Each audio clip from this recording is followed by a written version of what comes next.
जिसकी बोलने की है तो उसको बोलना ईजी लगता है, जिसको कोई और कार्य मिला हुआ है तो वो ईजी लगता है, जिसका भी जो कार्य है उसको वो ईजी लगता है, या जिसकी जो क्वालिटी है, या जो हमारे कई जन्मों से अच्छे संस्कार भी बने हुए हैं, उन्हीं को तो अब हम इमर्ज कर रहे हैं ना। दूसरों को तो हम विनाश कर रहे हैं, और वो भी हिंदू स्वरूप से ही कर रहे हैं, क्योंकि हमारा कनेक्शन ही बाबा के साथ बिंदु स्वरूप से है। शिव बाबा भी बिंदु है। एक बार मैं अनुभव सुनाती हूँ अपना, पुरानी बात है। मैं ट्रेन में आ रही थी, तो वो इंजन खराब, पहले ट्रेन के इंजन जल्दी खराब हो, आजकल नहीं होता, तब राजधानी ट्रेन नहीं चली थी, आश्रम एक्सप्रेस थी। तो इंजन खराब हो गया, अनाउंसमेंट हो गई, अभी 2 घंटे तक जब तक दूसरा इंजन आएगा लगेगा तो ट्रेन नहीं चलेगी। तो सभी जो है वो, क्योंकि जो एसी वेसी बंद हो जाता है, सब एकदम हवा नहीं आती कहीं से भी, सारे उतर गए और मैं अकेली थी।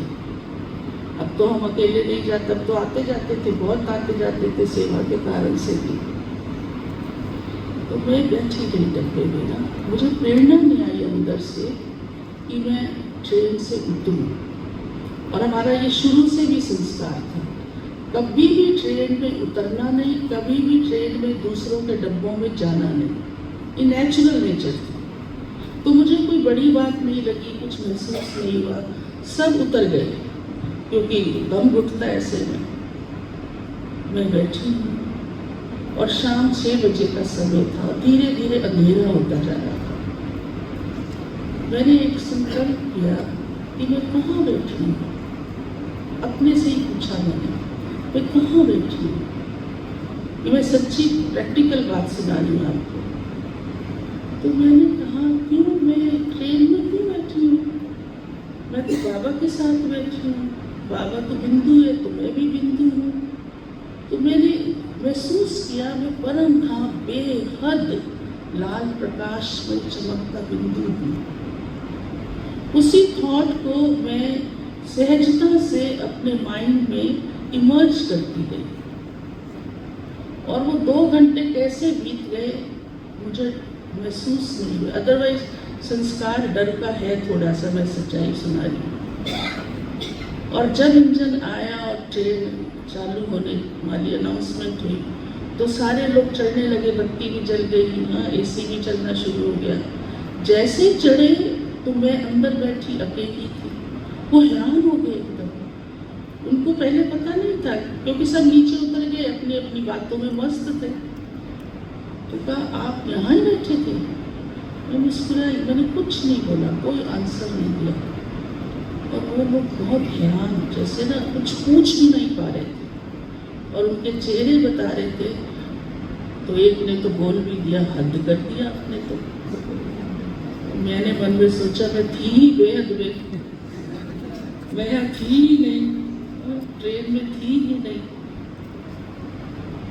तो मतलब ये है कहने का मेरा भाव अर्थ, कि बाबा ने हमें इस ब्राह्मण जीवन में ये इतना बड़ा, भाग्य शब्द भी हमारे लिए बड़ा कॉमन सा हो गया है ना।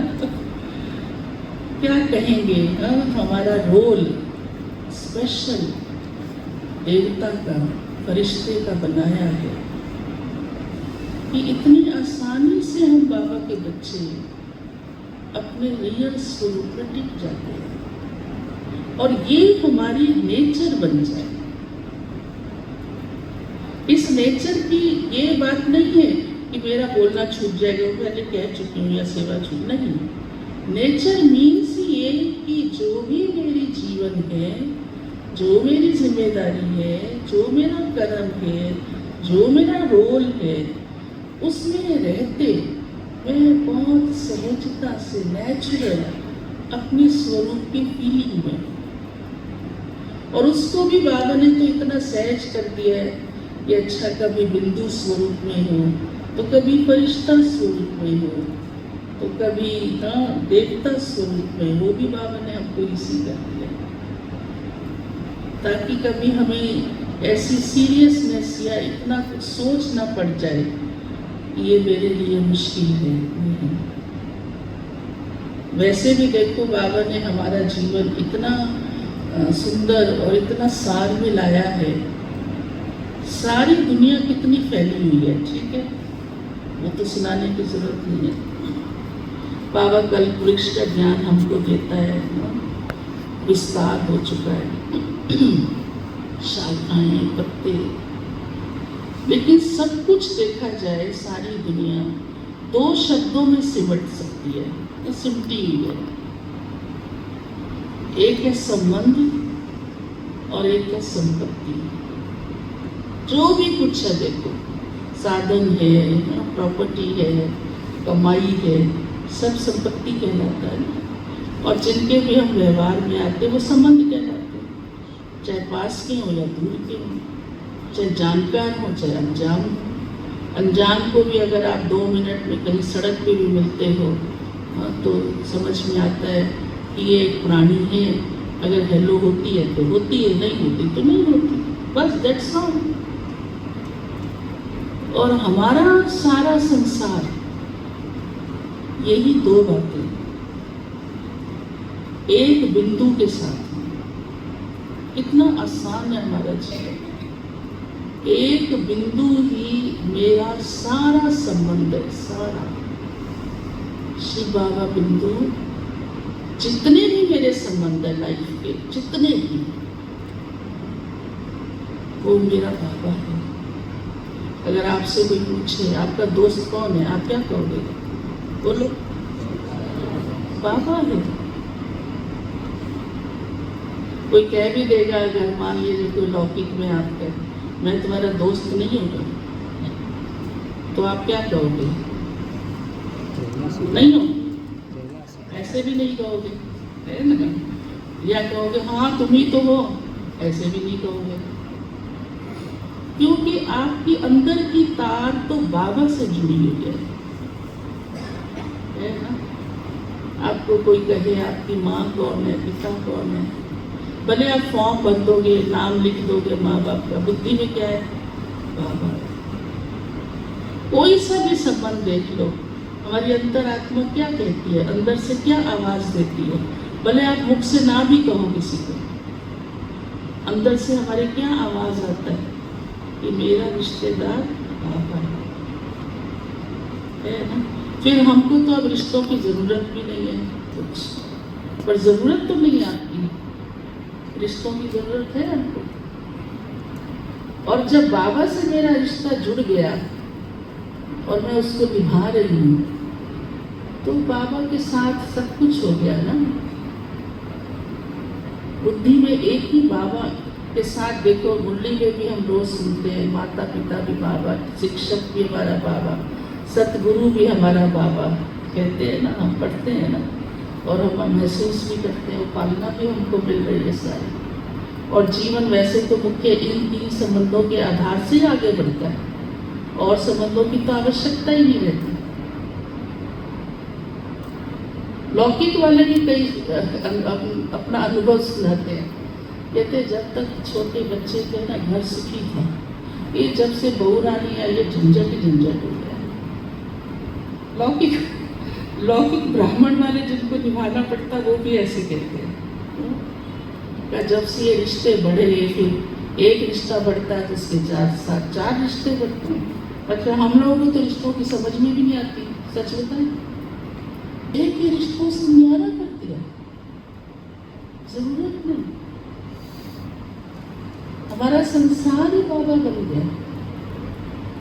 भले देह के रिश्ते हैं ना, वो रोल है उनका, आपका जितना है वो है, लेकिन आपकी अंतर आत्मा बिंदु, मैं बिंदु जुड़ी किससे हूँ? उस सागर शिव बाबा बिंदु से, जो मेरा सब कुछ है,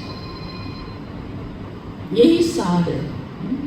उस बिंदु में वो सब कुछ है जो आपको हर संबंध से, हर फीलिंग्स को पूरा करता है, जो आत्मा को चाहिए। इसीलिए भगवान की यही महिमा की तो कमाल है कि वो प्रेम का भी सागर है, प्रेम देता है। कोई कहता है ना हमको कोई प्यार नहीं तो करता, पूछता नहीं है, हमारे साथ वो नहीं। अरे आपका किसके साथ है प्यार? शिव बाबा के साथ है ना। आपका रिश्ता उसके साथ है ना।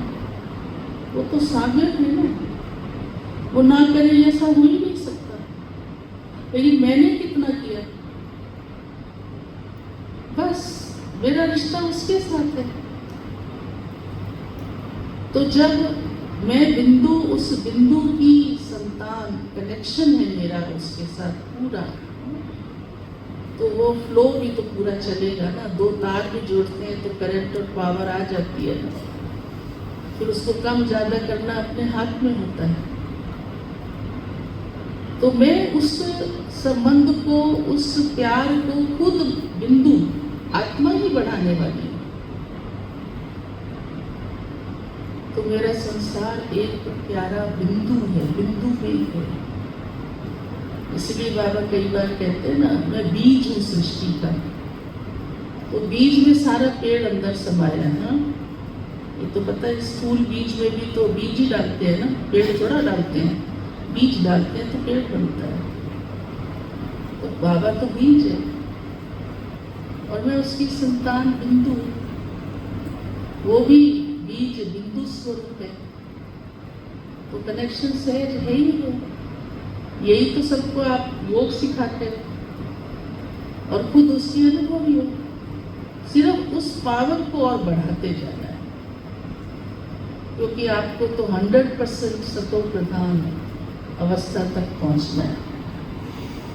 एक बार हमने प्रश्न किया दादियों को कि क्या सभी 100% सतो प्रधान बन जाएंगे, 100% संपूर्ण बन जाएंगे? ये विषय अलग है, लेकिन दादियों ने कहा कि हर एक की अपने पुरुषार्थ के अनुसार, अपने पार्ट के अनुसार संपूर्ण स्टेज होती है। हर चीज की परफेक्शन का भी लेवल होता है ना। सोने की परफेक्शन का लेवल अलग है और वुड की जो चीज है उसके परफेक्शन का लेवल अलग है। लेकिन पुरुषार्थ तो यही है ना सबका, वो अलग नहीं है। उसकी परसेंटेज में डिफरेंस है। हम योग में सभी बिंदु समझ के बैठते हैं या फरिश्ता समझ के बैठो, चलो सभी का यही योग की विधि यही है ना। और वो भी सूक्ष्म बिंदु, ऐसे भी नहीं मैं सोचूंगा मैं इतना बड़ा बिंदु हूं और आप सोचोगे मैं इतना बड़ा बिंदु हूं। बिंदु अति सूक्ष्म, बस एक ही विधि है। ये भी कितना सहज तरीका, एक ही विधि, कोई डिफरेंस नहीं उसमें। आपको भी जब बैठना योग करना है तो यही सोचना बिंदु। हमको भी, सबको, बाबा ने भी यही किया। बाबा ने तो इस बात का अभ्यास आरंभ से ही कर लिया, आरंभ से। आप सब ये इतिहास जानते हो, मुझे सुनाने की जरूरत नहीं है। बाबा ने तो इतना अभ्यास किया कि कोई भी संबंधी सामने से आता था तो बाबा उसको देखता था, अपने मन को समझाता था, ये जसोदा नहीं बिंदु है, ये मेरी युगल नहीं आत्मा है, आत्मा। ऐसे अपने को खुद अंदर ही अंदर समझाता था। ये है पुरुषार्थ, अभ्यास।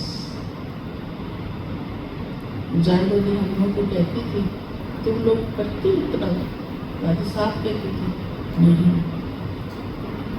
तब बाबा ने हमसे कराया,